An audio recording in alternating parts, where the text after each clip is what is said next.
Bismillahirrahmanirrahim. Hal terbaik ketika kita akan membahas apapun dalam titian syariat agama kita dan persoalan kehidupan kita, maka yang terbaik adalah melihat, melacak sumber keterangan yang bersumber dari Allah Subhanahu wa Ta'ala dan penjelasan Rasulnya.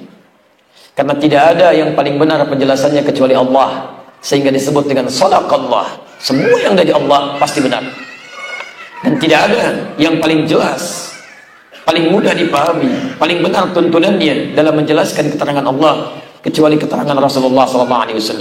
Bahkan Allah sendiri memerintahkan kita untuk mengambil keterangan Rasulullah SAW. Quran surah 59 ayat ke-7. Wa ma atakumur rasulu fakhudhuh. Semua apa yang dibawa oleh Rasul cepat ambil. Karena itu kemudian bahkan sejak Adam diturunkan sampai dengan ke masa Nabi Muhammad SAW, kita sudah diberikan pedoman. Yang dengan pedoman itu, semua persoalan kita dimintakan oleh Allah mengacu kepada pedoman ini. Semuanya. Dan Allah jamin, setiap Anda kembali pada pedoman ini, Allah akan jamin hidup kita akan bahagia, sukses, dan meraih ketenangan dalam kehidupan. Saya mau turunkan kepada Anda berita gembira. Setelah itu kita turunkan kemudian referensi kajian kita, baru kita masuk kepada bahasan-bahasan yang kita ingin diskusikan. Saya ambil contoh Quran surah kedua Al-Baqarah ayat 38.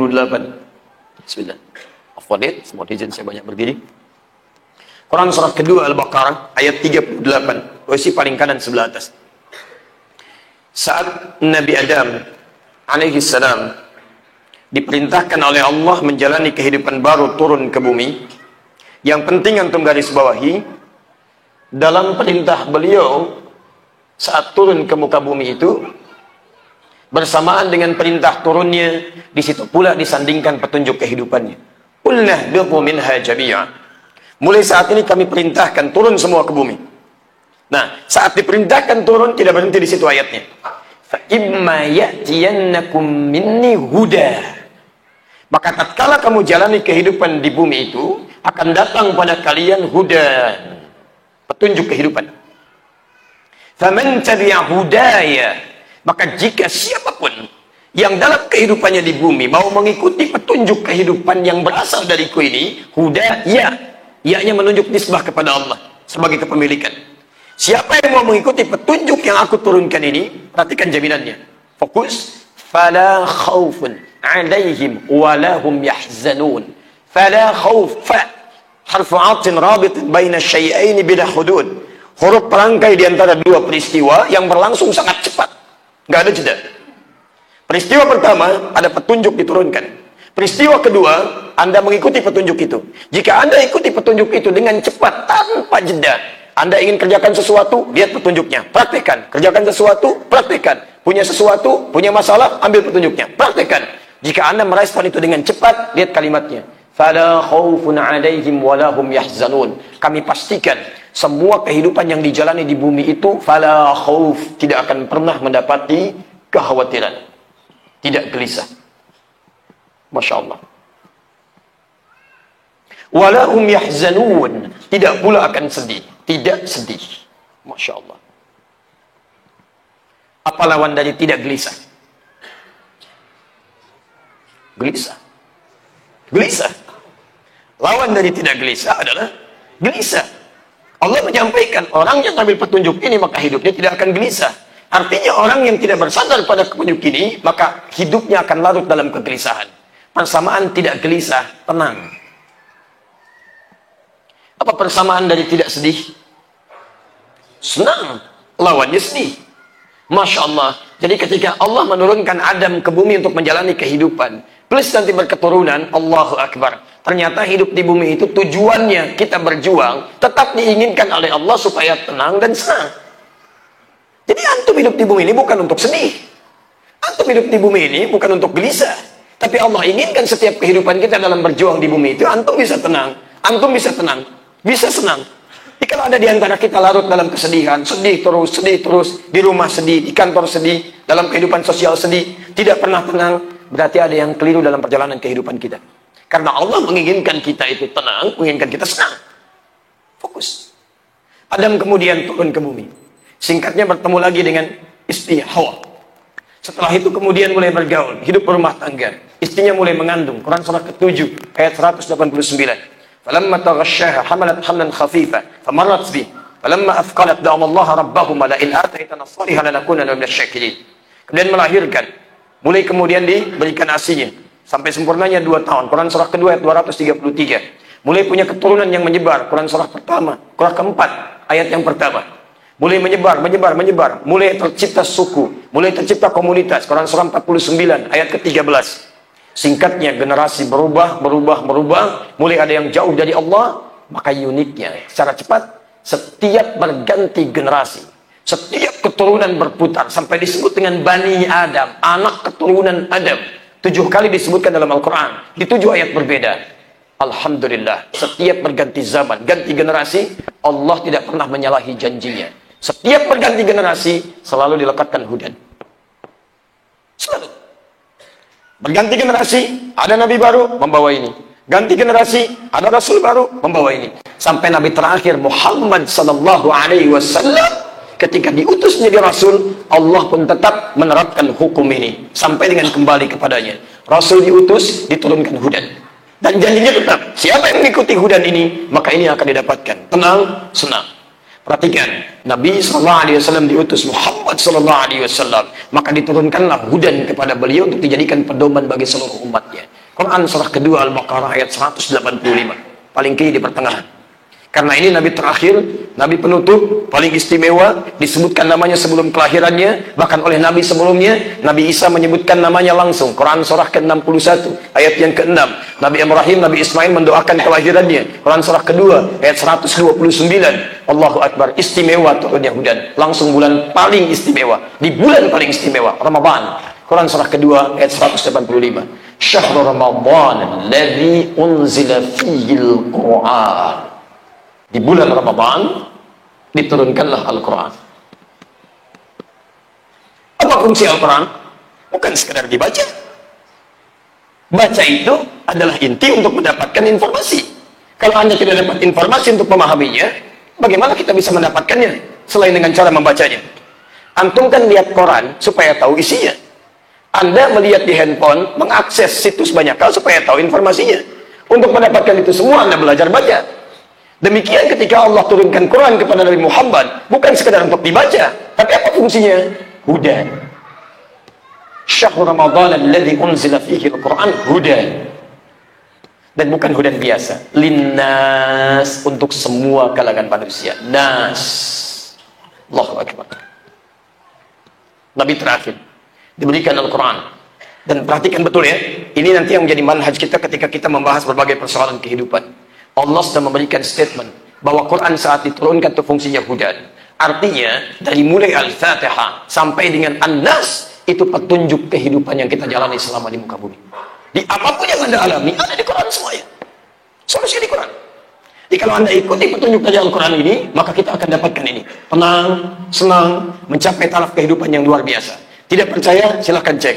Dulu orang-orang jahiliyah, jauh dari Allah, jauh dari peradaban, hidupnya sengsara, banyak kemaksiatan. Dalam konteks kesengsaraan jahiliyahnya, banyak pembunuhan, banyak perkosaan, banyak tindakan kriminalitas, sifat-sifatnya buruk. Turun Al-Quran, diajarkan oleh Nabi, tiba-tiba pada berubah.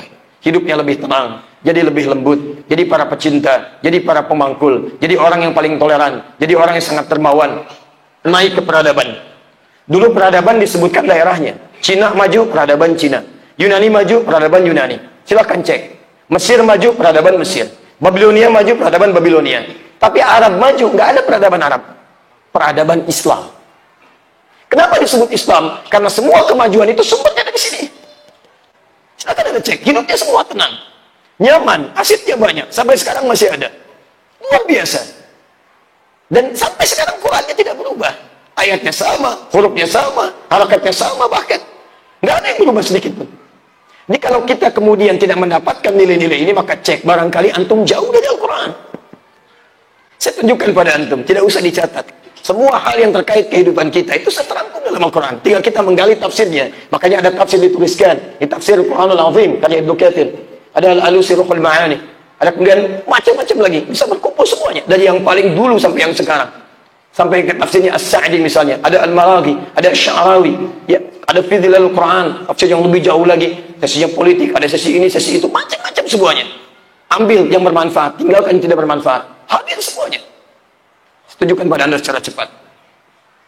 Bahkan, Masya Allah, sebelum kita terlahir ke muka bumi, bagaimana cara kandungan, dan masih dalam alam kandungan, supaya kandungannya nyaman, normal, baik, terlahir anak yang saleh. Quran surah ke-7 ayat 189. Begitu dilahirkan, bagaimana asinya mengalir lancar. Suami dan istri tidak berselisih dalam hal memberikan bimbingan kepada anaknya. Quran surah kedua ayat 233. Sampai 2 tahun kemudian diberikan asinya.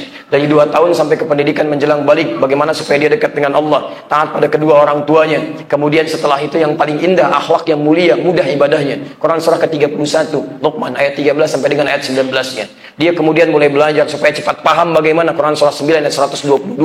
Pemahaman itu mendekatkan dia dengan Allah, menambah pengetahuannya. Quran surah 58 ayat yang ke-11-nya. Kemudian dia mulai naik lagi, mulai bergaul, mendapatkan banyak pergaulan dari berbagai suku, berbagai komunitas. Bagaimana dia bisa bertahan dalam kebaikan, tingkatkan takwa. Quran surah 49 ayat ke-13-nya. Dia menemukan pasangannya, mulai melamar. Quran surah ke-4 ayat ke-4. Dia menikah. Quran surah ke-30 ayat ke-21. Dia mulai berumah tangga. Apa hak, apa kewajiban, pelajari dulu supaya tidak saling tertukar. Quran surah ke-4 ayat 34. Suami mulai mencari nafkah, nafkah yang standar. Quran surah kedua ayat 168. Kalau dia baru berangkat, rezekinya dipercepat. Quran surah kedua ayat 172. Kalau dia belum bergerak, rezekinya sudah diturunkan, dibuka pintu keberkahan langit dan bumi. Quran surah ke-7 ayat 96. Istrinya jangan dikira mudah, dia ada di rumah merawat rumah tangga, tidak semudah Anda keluar kerja. Kadang-kadang sulit. Anaknya berkata, bagaimana merawatnya? Quran surah ke-17 ayat 23 sampai dengan ayat 27. Kadang-kadang keduanya mengalami kesulitan. Kadang-kadang kalau ada lelah, kalau cuma sakit biasa yang lelah, Quran surah ke-26 ayat ke-80. Kalau sakitnya parah, kata dokter, tidak ada obat ini, nggak mungkin sembuh, tidak ada yang mustahil bagi Allah. Quran surah ke-21 ayat 83 sampai 84. Nabi Ayub pernah sakit, melakukan amalan, kata Quran, wa dzikra lil abidin. Ini pengingat bagi hamba Allah yang saleh. Kalau punya peristiwa yang sama, mengamalkan amalan yang sama, kami kabulkan. Kadang-kadang dalam pekerjaan Anda tidak mudah, ada tantangan, ada ujian, ada yang ingin menyingkirkan Anda, menyungkurkan Anda. Bagaimana cara mengatasinya? Lakukan amalan. Quran surah 17 ayat 79 sampai 81. Kalau tantangannya begitu keras, membuat Anda gelap mata, sulit melangkah, Masya Allah, ada yang lebih daripada Anda sampai masuk ke perut ikan paus. Tapi kalau Anda bisa mengamalkan amalannya, wa kadzalika nunjil mu'minin, kami pun akan selamatkan mereka seperti kami selamatkan Yunus. Quran surah 21 ayat 87 sampai dengan 88. Antum semakin matang, harta semakin meluas, bagaimana cara mensyukurinya? Quran surah ke-14 ayat ke-7. Tapi bukan berarti nggak ada masalah. Antum akan menghadapi persoalan, bagaimana cara mengatasinya? Identifikasi persoalannya dari yang ringan, menengah, berat. Quran surah kedua ayat 214. Cara mengatasinya, ini langkahnya. Quran surah ketiga ayat 142. Jenis masalahnya ada macam-macam. Quran surah kedua ayat 155 sampai 157-nya. Sampai yang bertahap usia 40 tahun, orang tua masih ada. Bagaimana membalasnya? Quran surah ke-46 ayat ke-15 sampai terus lagi naik, terus lagi naik. Antum mengira tidak akan meninggal, hidup selamanya. Kalla, akan datang maut menjemput antum. Quran surah ketiga ayat 185. Bagaimana cara meninggalnya ya Allah supaya saya siap-siap? Kalau ingin tenang, dipanggil dengan kalimat yang nyaman, ya ayat Tuhan nafsun mutmainnah. Quran surah 89 ayat 27 sampai ayat ke-30. Tapi kalau antum ingin sedikit menegangkan sambil dipukulin malaikat, silahkan aja. Quran surah ke-8 ayat ke-50. Ya Allah, bagaimana situasi di alam kubur? Saya pernah belajar malam pertama di alam dunia. Bagaimana malam pertama di alam kubur? Kalau ingin nikmat, tingkatkan amal saleh. Juang di jalan Allah, maka pahalanya. Quran surah ketiga ayat 169 sampai 171.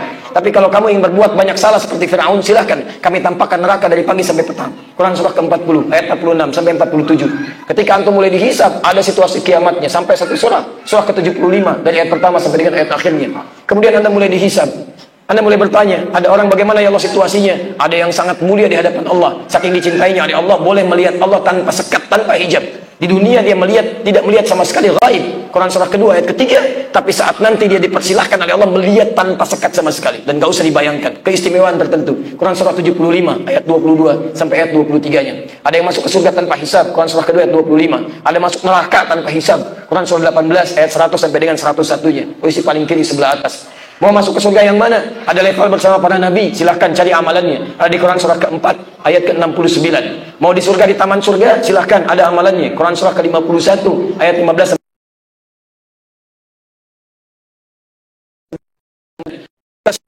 Ini Quran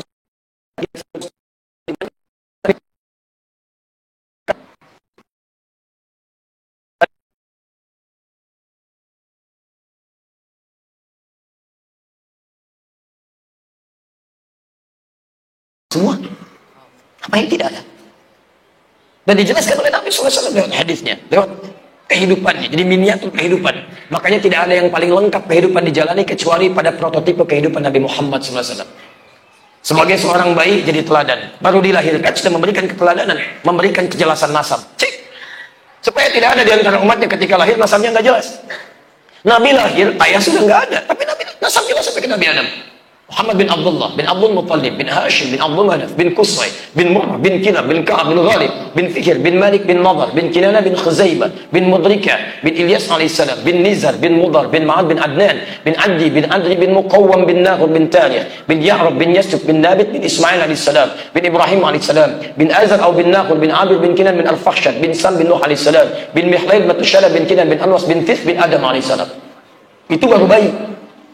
Begitu terus tumbuh, jadi pemuda, pemuda teladan, jadi suami, suami teladan, jadi panglima, panglima teladan, pemimpin, pemimpin teladan, sampai ujungnya jadi kakek, kakek teladan. Dan semua yang melekat pada beliau, baik sahabatnya, keluarganya, istrinya, anaknya, cucunya, semua jadi teladan. Maka turunlah Quran surah ke-33 itu ayat ke-21. Laqad kana lakum fi Rasulillahi uswatun hasanah. Allah sudah turunkan Qurannya, diutus Rasulnya, memberikan penjelasan. Dijamin antum akan tenang, akan senang. Pemuda hidup. Qurannya ada, hadisnya ada, penjelasan ada, janjinya ada, contohnya ada, umatnya ada, hasilnya ada. Kalau dengan semua itu belum bisa menyentuh antum untuk mengamalkannya, antum butuh apa lagi? Masa kita yang punya yang pakai orang lain? Orang Yahudi semua sekarang bergantung kepada ini. Dia keluarkan, coba dia nggak buka kalau dia ngambil dari situ. Buah yang mereka makan, ini yang diinformasikan. Makanan yang mereka makan, ini yang diinformasikan. Pekerjaan anak-anaknya, ini yang diambil. Cuma mereka tidak pernah sebutkan kalau itu mengambil dari Al-Quran dan hadis. Kita punya, ada semuanya. Dirangkum oleh para ulama hadis. Kenapa tidak kita gunakan? Karena itu biasakan dalam setiap ta'lim yang akan kita mulai. Coba lihat, kalau ada yang dari Quran, itu yang paling utama. Kalau ada yang dari Nabi, itu yang paling baik. Kalau ada ulama menjelaskan, itu yang paling mulia. Jelas sampai sini? Halo? Banyak kita mulai. Kita belum mulai. Kita baru tunjukkan bahwa saya ingin mulai dari sesuatu yang penting bagi kita. Bismillah. Sampai jam berapa kita? Baik. Silakan ya. Saya jam 10 antum silakan sampai jam 12 pun tidak ada masalah di sini. Fadhal. Bismillah. Jadi maksud kami ingin turunkan dulu beberapa keterangan dari Al-Quran Al-Karim, hadis Nabi SAW sesuai dengan tema yang antum buat. Jadi begitu antum bikin tema, apa di Qurannya, apa di hadisnya, bagaimana turunannya. Bismillah. Mohon izin ya. Kita ambil Quran dulu sebagai adab. Quran surah kedua ayat 204 sampai 207. Posisi paling kiri sebelah atas sampai pertengahan. Solusinya di Quran surah kedua ayat 208 ya langsung. Kemudian tipikal orang-orang ini ada di antaranya di Quran surah keempat ayat 140. Bahkan di antaranya Muslim.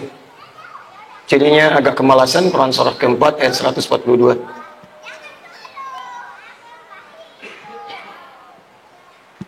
Dari sini kita turunkan aplikasi ini ada di Quran surah kedua ayat yang ke-6 paling kanan sebelah atas. Contoh turunannya di Quran surah ke-14 ayat ke-7. Perbedaannya dengan yang lainnya di Quran, kita ambil surah ke-17 misalnya. Kita ambil dari ayat 73 sampai dengan 77. Paling kanan, tengah sampai dengan ke bawah. Dan yang ketiga kita ambil Quran surah ke-48 ayat 29. Ambil contoh dulu. Kesininya hadisnya, hadis spesifik tentang bara api. Di antaranya hadis riwayat At-Tirmidzi. At-Tirmidzi nama aslinya Muhammad.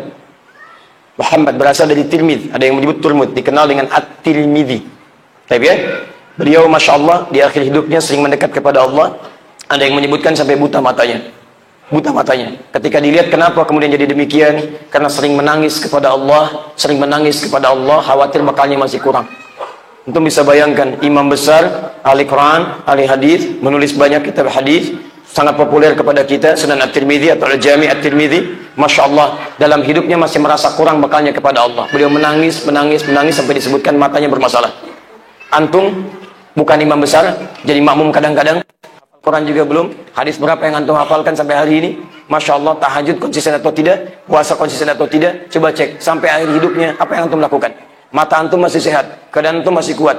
Coba lihat. Pernahkah antum menangis di keheningan malam untuk beristighfar kepada Allah? Nabi, Rasul masih istighfar 70 sampai 100 kali. Antum bukan Nabi, bukan Rasul, masa nggak istighfar? Sehat ya. Tirmidzi. Hadis 2260. Rawinya sahabat Anas bin Malik radhiyallahu taala anhu. Turunkan ke sini, ini salah satu penyebab ini, bara api ini, di antara masalahnya, saya turunkan hadis riwayat Muslim saja. Kalau punya kitabnya, cari di jilid yang pertama, bab yang keempat, hadis nomor ke-6, rawinya sahabat Abu Hurairah radhiyallahu taala anhu. Kalau mau agak sesuai, yang punya saya, warnanya biru dongker, syarah Sahih Muslim, akan tahun 2002 Darul Hadis. Saya beli di Kairo 26 Juli tahun 2006. Turunkan. Yang lainnya lagi kita ambil di antara ini. 1, 2, ini barangkali cukup dulu lah. Cukup dulu. Satu lagi supaya lengkap lah. At-Tirmidzi juga, hadis riwayat At-Tirmidzi. Ya, tentang perpecahan. Nomor hadis 2778. Ini juga rawinya dari sahabat Abu Hurairah radhiyallahu taala anhu. Ini diriwayatkan 10 dari 14 perawi sahabat-sahabat Nabi yang paling populer. Ada di Abu Dawud juga, ada di kitab yang lainnya juga. Baik. Ini dulu yang kita ambil supaya ada waktu kita untuk mengurangi lebih luas. Bismillah. Kalau kita keluarkan hadis-hadis terkait dengan judul yang antum buat, bara api akhir zaman, maka kita temukan di antara hadis-hadis Nabi yang menyampaikan peristiwa itu adalah hadis yang diriwayatkan oleh Imam At-Tirmidzi dalam kitab beliau, hadis 2260, riwayat sahabat Anas bin Malik radhiyallahu taala anhu. Dan Anas ini radhiyallahu taala anhu termasuk sahabat yang paling dekat dengan Nabi. Pernah membantu Nabi kisaran 10 tahun saat di Madinah. Lahir tahun 612 Masehi, wafat tahun 709 Masehi. Bapaknya namanya Malik, ibunya namanya Malikah. Nanti punya anak namanya Malik juga, ya Anas bin Malik, ibunya Malikah.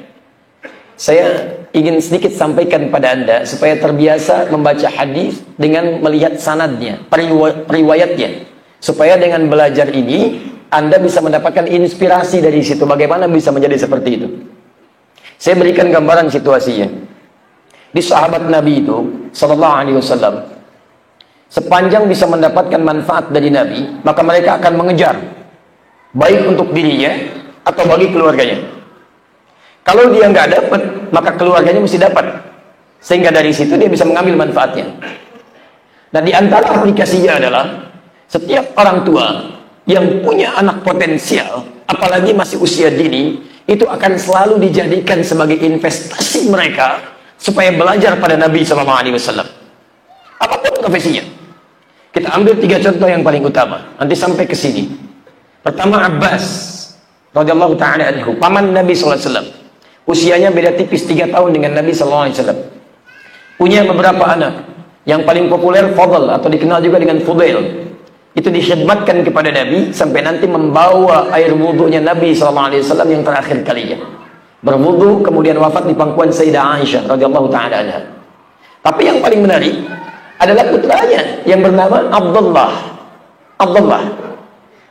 ibn Abbas, anaknya Abbas radhiyallahu taala anhu. Masih kecil, masih dini, Masya Allah, diinvestasikan oleh Abbas. Kalau saya ini punya banyak kesibukan, pengusaha, banyak berniaga, tidak semua waktu bisa bersama Nabi di majlisnya Nabi SAW. Tapi Masya Allah, di balik kesibukannya masih sempat weekendnya belajar dengan Nabi. Sampai Abbas ini hafal 200 hadis dari Nabi. 200 hadis. Kalau menghafal Quran tidak usah aneh, Quran itu lebih mudah. Tapi hadis gak ada jaminan kemudian menghafal hadis.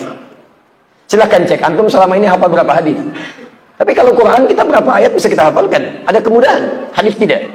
Abbas paman Nabi, keluarga Nabi, pengusaha, sibuk, masih sempat belajar dengan Nabi, hafal 200 hadis.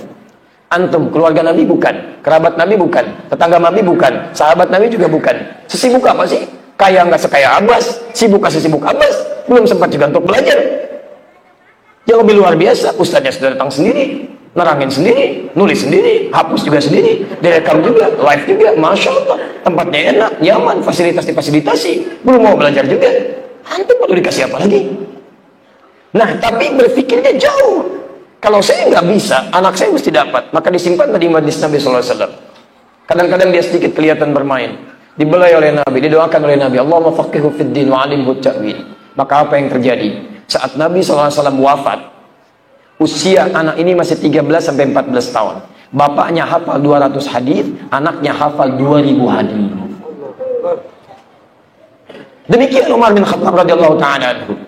Abbas nyimpan anaknya di majlis Nabi. Saya harus lebih daripada itu. Perhatikan cara membacanya. Maka ketika Nabi hijrah ke Madinah, ke kota beliau sallallahu alaihi wasallam, kota Nabi, Al-Madinah Al-Munawwarah. Maka kemudian ditetapkanlah rumahnya di tempat sahabat Abu Ayyub Al-Ansari itu. Ketika unta berhenti di situ ditempati oleh Nabi sallallahu alaihi wasallam. Maka Nabi kemudian bertinggal di situ. Sekarang kisaran Raudhah itu, yang karpet hijau. Sekitarnya karpet merah.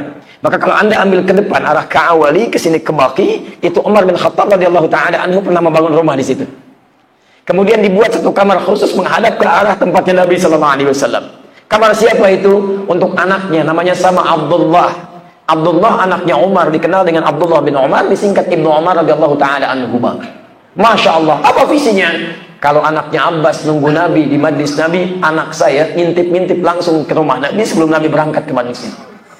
Maka dilihat, maka lebih banyak lihatnya, jalannya, nengoknya, apanya, macam-macamnya. Maka anaknya Umar lebih banyak mendapatkan hadis dibandingkan dengan anaknya Abbas. Anaknya Abbas, Abdullah ibnu Abbas radhiyallahu taala anhu 2000 hadis, anaknya Umar kisaran 2800 hadis. Tiba-tiba datanglah seorang perempuan single parent, namanya Malikah. Suaminya sudah meninggal, Malik. Masya Allah. Dibawa anaknya, masih kecil, Anas, 10 tahun. Dia berpikir, Abbas nyimpan anak di majlis Nabi, Umar intip-intip ke rumah Nabi, anak saya mesti masuk ke rumah Nabi. Masya Allah. Dibawa, ya Rasulullah, ya Rasulullah, ini anak cukup cekatan.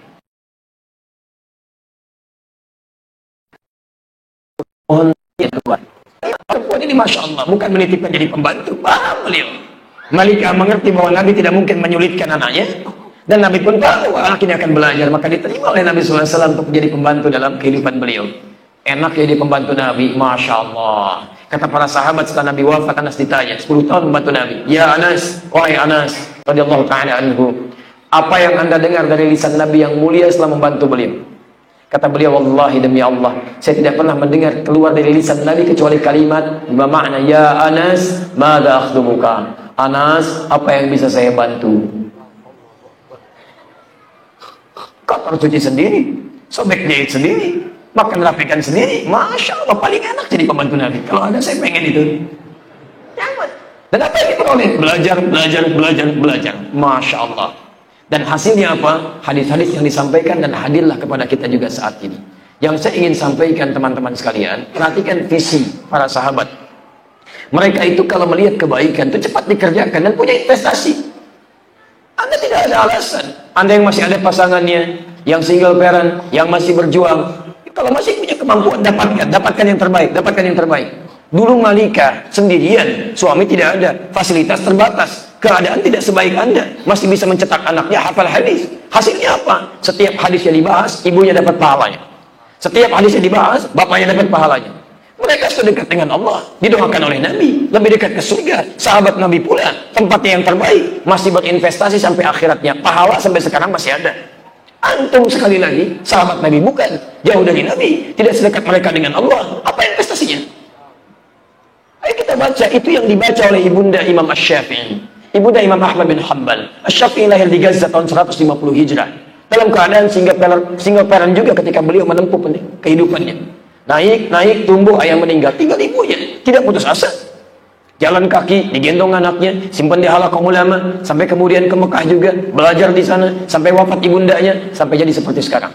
Diteruskan Imam Ahmad bin Hanbal, 194 Hijrah lahirnya. Sama demikian. Bapaknya meninggal, ibunya berjuang. Masya Allah, kadang-kadang malam dibangunkan, tahajud. Kalau musim dingin, dimasakkan air. Sampai sedemikian hangatnya. Baru kemudian tahajud, digendong, ditunggu di luar, kemudian salat berjamaah, balik lagi, ada halaqah ulama, simpan lagi. Demi Allah, kalau Imam Asy-Syafi'i, Imam Ahmad bin Hanbal jadi bintang di masa yang melewati fasenya sampai sekarang, itu di antara kemuliaan ibundanya. Tapi masalahnya, mereka hidup dalam zaman yang terbatas, keadaan terbatas, fasilitas belum lengkap, tidak ada sepeda, tidak ada mobil, tidak ada motor, gak ada pesawat, masih mau jalan kaki untuk kemudahan dan kebaikan anaknya. Antum kurang apa lagi? Sepeda ada, motor ada, mobil ada, pesawat ada, segalanya ada, Google ada, YouTube ada, Facebook ada, semua ada, rekaman ada. Semua itu belum bisa membuat antum semangat belajar. Antum butuh apa lagi? Coba dicek. Maka inilah Anas yang memberikan inspirasi kepada kita di malam ini. Kalau saya bisa, kenapa Anda tidak? Makanya sebagian dari orang-orang seperti ini, kalau ada jasa, biasanya suka dihilangkan nama anaknya, disebutkan ibnunya, disebutkan nama bapaknya. Abdullah anaknya Abbas, dikenal dengan Ibnu Abbas. Abdullah anaknya Umar, dikenal dengan Ibnu Umar. Seakan ingin menunjukkan, saya Umar, saya berusaha mendidik anak saya seperti ini. Kamu kapan? Saya Abbas, saya sedang mendidik anak saya seperti ini. Kamu kapan? Dan pahala mengalir untuk Anda semuanya. Semoga antum semua ditunjukkan oleh Allah Subhanahu wa taala untuk meneladani ini semua. Ya. Baik, apa di antara hadisnya? Kita bacakan. Sayati 'alan nasi zaman, akan tiba pada satu masa dihadapkan pada sekelompok manusia. Awas, kalimatnya menggunakan sin, sayati. Beda antara sayati dengan ya. Kalau menggunakan saufa, itu ada fase yang tidak terlampau dekat. Jaraknya masih agak jauh saat itu disampaikan. Jadi kalau misalnya Nabi mengatakan sayati, berarti bukan dekat-dekat masa Nabi. Agak jauh dari masa Nabi. Paham ya? Kalau Nabi mengatakan yati, itu berarti agak dekat ke masa Nabi. Akan datang. Jelas ya? Tapi misal, hadis yang lain. Di Musannaf Abdul Razzaq dari Anas bin Malik juga radhiyallahu taala anhu. Nomor hadis 20.020. Lihat kalimatnya.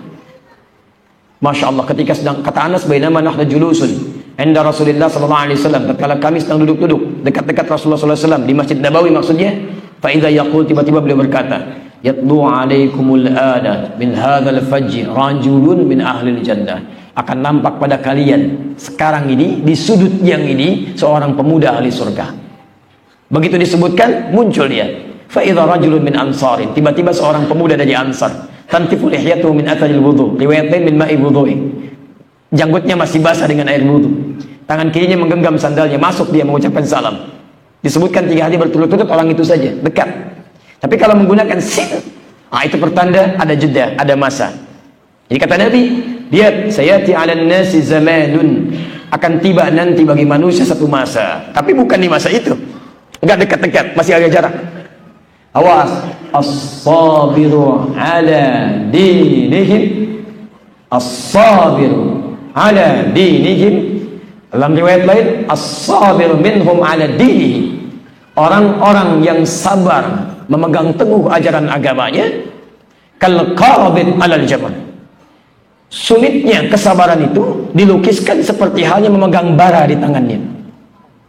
Akan tiba nanti satu masa saat memegang teguh ajaran agama itu, orang sabar itu saking sabarnya, sulitnya luar biasa, seperti memegang bara di tangan.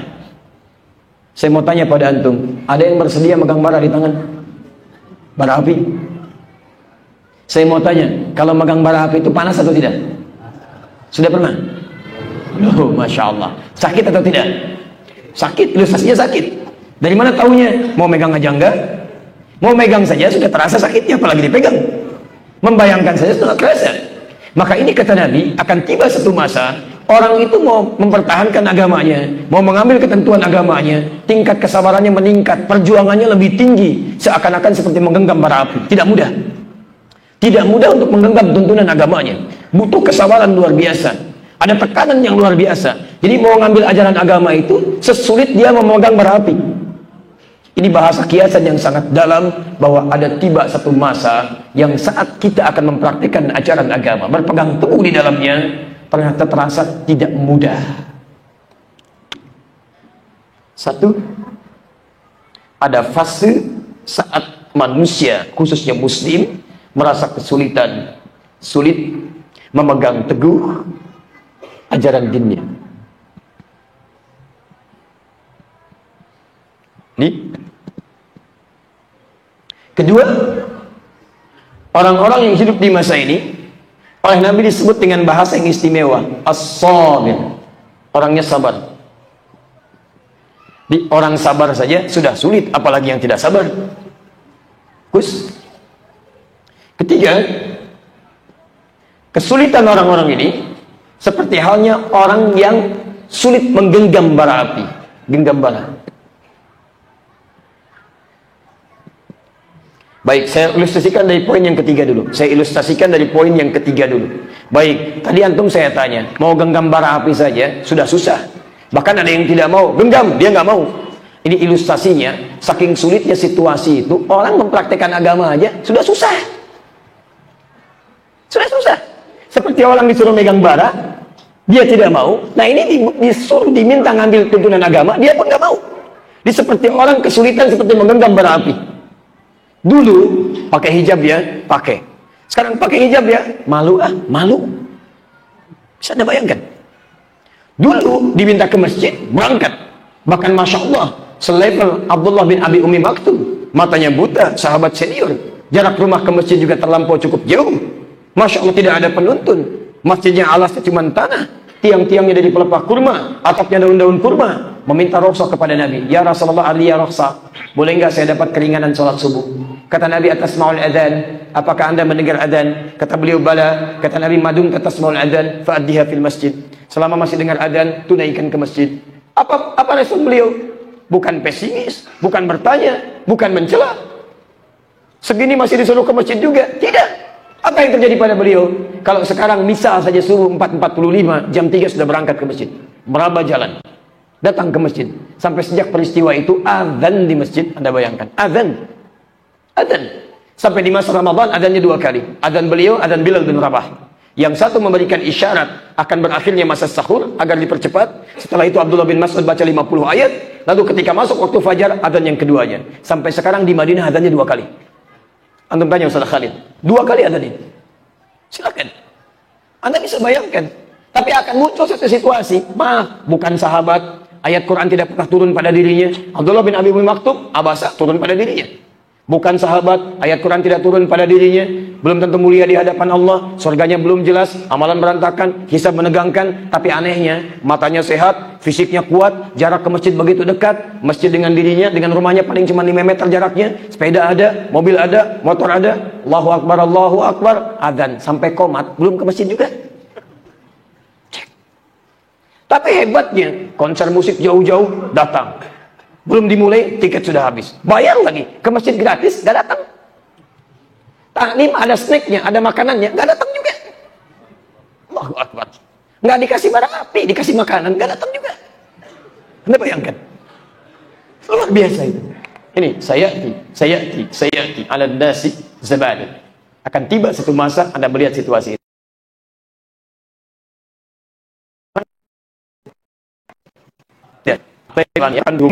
Kalau itu muncul bagaimana keadaannya? Apa faktornya? Kita lihat faktor itu, kita turunkan faktornya, kita obati itu sehingga sifat-sifat itu tidak lahir dalam kehidupan kita. Paham? Baik. Jadi ini diantaranya. Satu, ada orang sulit menggenggam agamanya seperti dia menggenggam bara. Ya, yang paling aneh itu takut menunaikan ketentuan agamanya. Itu paling aneh. Paling aneh. Hati-hati. Mau tahajud takut. Awas. Mau bagikan waris takut, mau berzakat takut, pakai hijab takut. Itu agak aneh itu. Kenapa? Mau bersyiar takut. Itu luar biasa. Dan teman-teman sekalian, hati-hati, menggenggam bara juga. Ini memberikan isyarat yang lain. Bukan hanya orang tidak ingin menggenggamnya, tapi juga tidak mudah untuk melakukannya. Apa yang menyebabkan tidak mudah? Ada perasaan-perasaan yang membelokkan dia untuk tidak melakukannya. Apa yang membelokkan itu? Di antaranya faktor-faktor yang lainnya. Mari kita lihat. Kenapa seseorang jadi jauh dari agamanya, sulit menggenggam ketentuannya, seperti dia sulit menggenggam bara, takut, kena panas dan sebagainya. Di antaranya ada faktor-faktor yang membelokkan dia dari kekuatan dan keteguhan terhadap agamanya. Apa di antaranya? Kita turunkan Quran surah kedua Al-Baqarah ayat 204 sampai dengan 207. Posisi paling kiri sebelah atas. Pelan-pelan ya. Dimaksud kami, kalau ada orang yang tidak teguh dalam beragama, muncul sifat-sifat tadi, kurang yakin dengan ibadahnya, kurang yakin dalam ketentuan agamanya, maka ada beberapa faktor di antaranya. Satu, wa minan nasi may yu'jibuka qawluhu fil hayatid dunya wa yushhidullaha ala ma fi qalbihi wa huwa aladdul khisam. Wah, hati-hati. Ayat ini turun untuk memberikan respon pernyataan sampai nanti ayat 208-nya pada seorang Yahudi Madinah namanya Ka'ab bin Al-Ashraf. Dia orang Yahudi, kemudian masuk Islam, dan dia cukup ditokohkan pada saat itu di kalangan dia. Tapi setelah masuk Islam, dia masih suka mempraktekkan, bahkan kadang pulang pergi ke tempat-tempat ibadah yang dia pernah kerjakan dulunya. Kadang ke sinagog, kadang baca Taurat, kadang macam-macam, dia campur adukan. Diketahui oleh sebagian dari kalangan sahabat, ditanya, Anda kan sudah muslim, kenapa Anda masih membaca dan melihat-lihat ajaran Anda sebelumnya? Kata beliau, lihat kalimatnya, ini kan sama aja. Sama aja wahai Allah kan. Taurat turun kepada Musa, Al-Quran turun pada Muhammad SAW. Silakan cek. Dua-duanya kan Nabi, dua-duanya Rasul, dua-duanya diturunkan mendapatkan wahyu. Gak salah saya kan? Coba lihat. Ini benih-benih pluralisme. Memandang bahwa semua agama itu sama, tidak menerima risalah yang paling sempurna. Beliau katakan, maaf, kan sama aja. Nabi Muhammad sama Rasul, Musa sama Rasul, menerima wahyu juga. Apa saya salah kalau membaca yang ini juga? Jadi kalau ada kalangan pluralisme sekarang, orang liberal sekarang, dia ketinggalan, terlambat. Sudah ada yang dulu. Dan apa yang terjadi dengan orang ini? Coba lihat. Begitu diadukan kepada Nabi SAW, dipersoalkan, maka Nabi kemudian memanggil yang bersangkutan, diklarifikasi. Ini adabnya. Jadi kalau ada berita-berita yang tidak tepat, maka jangan langsung dihukumi. Jangan dibully, jangan dihukumi, jangan disimpulkan. Teliti dulu. In ja'akum fasiqun binaba'in fatabayyanu. Jika ada berita yang tidak tepat, maka cek dulu, buktikan. Maka Allahu Akbar, dipanggil oleh Nabi. Diminta dia bicara. Maka jawaban serupa dengan yang tadi. Quran diturunkan pada Anda Rasul, Quran wahyu. Musa juga Rasul, diturunkan wahyu. Kenapa sih dilarang? Masya Allah, merah wajah Nabi mengatakan, laukana Musa hayyan, kalaupun Musa hidup sampai hari ini, dia akan ikut kepada tuntunanku. Dia akan ikut pada tuntunanku. Anda tahu, Ka'ab bin Al-Ashraf itu kata-katanya begitu memikat. Kalimatnya cantik, retorikanya menarik. Kalau orang bicara bisa yakin dengan kalimat-kalimat itu. Tapi dalam perilakunya ada sesuatu yang memalingkan dari ajaran. Dibuat seakan-akan semuanya sama. Dibuat seakan-akan Islam itu mesti bersanding pada yang lain, diterima keseluruhannya, sehingga bergeser nilai-nilai keyakinan kita terhadap Al-Quran. Maka teman-teman sekalian, perhatikan, ketika dikisahkan kisah ini, tidak disebutkan orangnya, tapi dibuat dalam bentuk umum. Wa minan nasi, dari sementara orang. Saya berikan rumus cepat dalam tafsir. Jika Anda menemukan kalimat di Quran, tidak disebutkan namanya secara khusus, secara spesifik, itu artinya kejadian itu akan berlangsung lagi di masa yang akan datang dengan tokoh-tokoh dan masa yang berbeda. Ingat rumus ini. Tapi kalau disebutkan namanya secara spesifik, bahkan nasabnya, ini menunjukkan bahwa kejadian itu hanya akan dialami oleh orang yang bersangkutan, tidak akan berulang di masa yang akan datang. Contoh, Maryam, putrinya Imran. Disebutkan namanya, bahkan nasabnya, wa Maryam ibnata Imran, dan Maryam anak perempuannya Imran.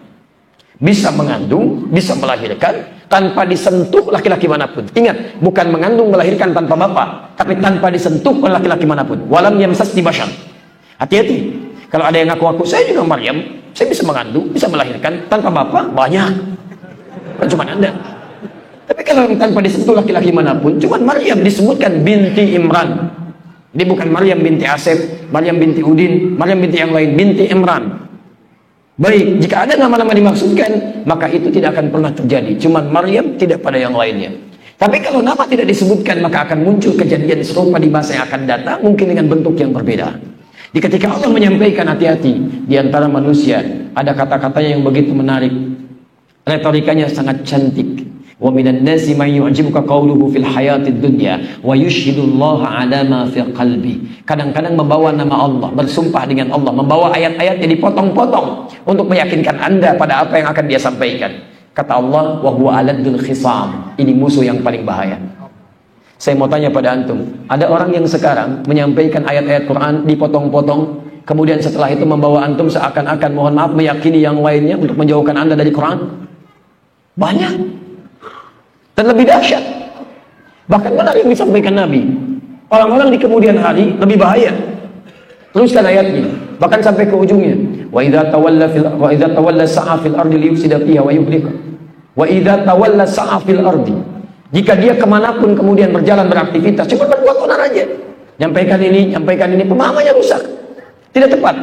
Bahkan kalau diingatkan, wa idza qila lahu taqillaha akhadhathu 'izzatu bil its. Kalau diingatkan itu enggak benar, itu enggak tepat. Anda siapa? Saya sudah S1, S2, S3, belajarnya keluar dan sebagainya. Tapi pemikirannya tidak tepat. Silahkan cek. Jauh-jauh belajar, Masya Allah. Ada yang ke Eropa, ada yang ke Amerika, ada yang ke macam-macam, ada yang ke Leiden, ada yang ke McGill, ada yang ke Sorbonne, ada yang ke macam-macam. Sayang, pulang-pulang pada konslet. Jauh pemikirannya. Sayang. Silahkan cek. Dan paling aneh itu, mohon izin ya, paling aneh menurut saya, Anda belajar Islam kepada orang yang tidak berislam. Belajar sholat kepada orang yang tidak pernah sholat, kan gak akan nyambung. Antum membahas tentang Islam, pergi ke negeri yang disitunya dia tidak beriman kepada Allah, sholat juga tidak. Bagaimana kemudian Anda bisa mengambil ilmu darinya? Lalu pulang Anda sebarkan pemikirannya, kan aneh itu. Itu sudah jauh-jauh hari disebutkan oleh Nabi kisahnya. Lihat di hadis riwayat Muslim, bab keempat, nomor hadis yang ke-6 dari sahabat Abu Hurairah radhiyallahu taala anhu. Lihat kalimatnya. Sayakunu fi akhiri ummati, akan tiba masa di akhir-akhir umatku, dajjaluna kadzabun, munculnya para pendusta. Ingat, ada Masih ad-Dajjal, ada Dajjal, itu beda. Kalau Masih ad-Dajjal itu makhluk yang disebutkan ciri-cirinya tanda-tanda kiamat terjadi. Tapi kalau Dajjal saja itu sebagian dari sifatnya. Sebagian dari sifatnya.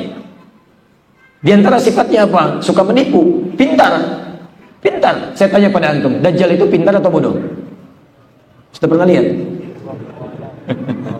Kalau tidak pintar bagaimana bisa menipu orang? Pintar dia.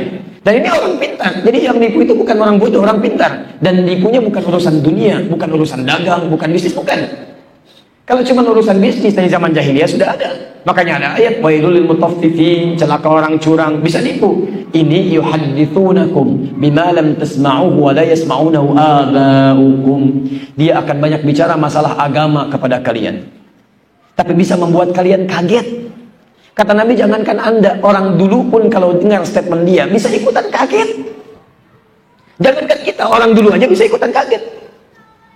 Saya kasih contoh pada Anda. Misal, semua agama sama, menuju pada Tuhan yang sama, cuman caranya beda-beda aja. Semuanya sama. Ini kan kalimat belum pernah kita dengar, bisa bikin kita bingung gitu. Kata Nabi, jangankan Anda yang bingung, orang dulu pun jahiliyah kalau dengar itu ikutan bingung. Saya mau kasih contoh. Quran surah ke-17 dari 73 sampai 77, ditafsir nanti di Al-Kafirun. Mohon izin ya, datang beberapa utusan pada Nabi sallallahu alaihi wasallam, menyampaikan, ya Muhammad sallallahu alaihi wasallam, kita memang beda. Kita memang beda. Tapi jangan sampai perbedaan ini membuat kita kemudian jadi berperang. Begini saja, malam ini kami sembah Tuhan kamu, besok kamu sembah Tuhan kita. Awas. Apa yang terjadi? Turun kemudian surah Al-Kafirun. Qul ya ayyuhal kafirun la a'budu ma ta'budun. Dan seterusnya ayat sampai lakum dinukum waliyadin. Katakan, hei orang-orang yang masih menutup diri. Kafir itu jamak, kafirun jamak dari kafir, yang menutup diri belum mau menerima hidayah. Katakan, hei orang-orang yang masih menutup diri dari hidayah, gak mau mengambil petunjuk. Makanya mereka disebut kafir tidak marah. Karena apa? Memang kami masih menutup diri. Hei orang-orang yang menutup diri, ya kami memang menutup. Apa masalahnya? Kami tutup, kami gak mau menerima hidayah. Makanya ketika disebut kafir gak marah. Orang Arab, paham bahasa Arab, paling fasih disebut kafir, gak marah. Yang paling aneh orang sekarang, orang Arab bukan, gak bisa bahasa Arab, gak fasih juga, disebut kafir, marah. Kafir dia, kata siapa? Oh, kata siapa? Kafir. Ini gak usah marah, itu bahasa sopan, sopan banget itu. Sopan. Walaupun isinya tajam, benar, tapi sopan. Hei orang-orang yang tengah menutup dirinya dari hidayah.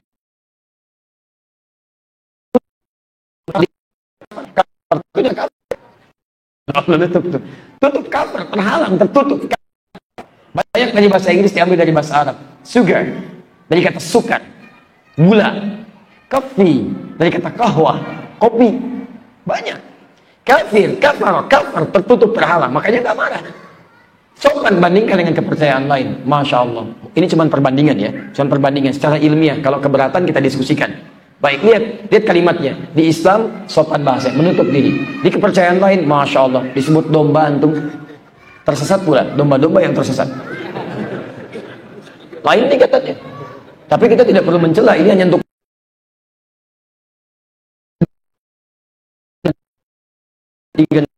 saja.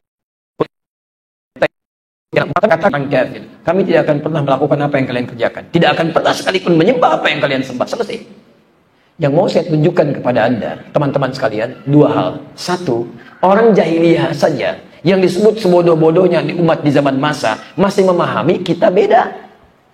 Sebodoh-bodohnya orang jahiliyah mengatakan kita beda. Kalau kita sama, nggak mungkin ngajak-ngajak Nabi. Kita beda, kata mereka. Perbedaan kita jangan sampai menjadikan kita berselisih. Sebodoh-bodohnya orang jahiliyah mengatakan kita beda. Sepintar-pintar orang sekarang, sampai bersekolah keluar, sampai gelarnya banyak, bisa mengatakan semua agama sama. Jadi kalau kedengaran sama orang jahiliyah, ikutan kaget orang jahiliyah. Kita kan cek. Tapi antum mesti lihat. Kalau Quran menyebutkan, tidak disebutkan siapa orangnya, umum katanya, al-kafirun masih umum. Ini menunjukkan peristiwa itu akan terjadi lagi di masa yang akan datang. Akan ada orang-orang yang bukan muslim, memang tidak menyerang orang Islam, tapi suka ngajak-ngajak. Yuk ngajak sini, yuk ngajak situ, yuk ngajak ini, yuk ngajak itu. Antum jangan kaget, karena itu sudah fitrah dalam kehidupan. Apalagi dalam dakwah. Nanti lihat kitabnya pendiri Nahdlatul Ulama. Beliau Kiai Haji Muhammad Hashim bin Asy'ari mendirikan NU tanggal 31 Januari 1926. Itu menulis 19 kitab. Kitab keduanya Risalah Ahlu Sunnah wal Jamaah. Lihat di halaman ke-14, posisi paling kanan, paragraf yang pertama, baris 5 sampai baris 7. Sudah keluar fatwa tentang peristiwa tadi. Silakan cek. Baik, saya turunkan lagi. Jadi teman-teman sekalian, hati-hati. Hati-hati. Disebutkan oleh Nabi SAW, diisyaratkan akan muncul orang-orang yang membuat Anda itu bergeser dari keyakinan kepada Islam. Sehingga gak kuat lagi dengan tuntunan agama, gak yakin lagi. Tidak mengakar tuntunan kita, ragu kita. Mau pakai jilbab ragu. Mau menerapkan syariat ragu dalam konteks beribadah. Mau ke masjid ragu. Mau bagikan warisan ragu dan sebagainya. Apa yang menjadikan itu terjadi? Muncul orang-orang seperti ini. Dikurangi keyakinan kita, diarahkan pada sesuatu yang tidak tepat dan sebagainya. Itu yang berbahaya. Kata Nabi, iyyakum wa iyyahum. Hati-hati, mereka bahaya. Jangan sampai Anda bersentuhan dengan mereka. Bahkan turun ayat khusus terkait dengan mereka. Quran surah keempat ayat 140. Posisi paling kiri sebelah bawah.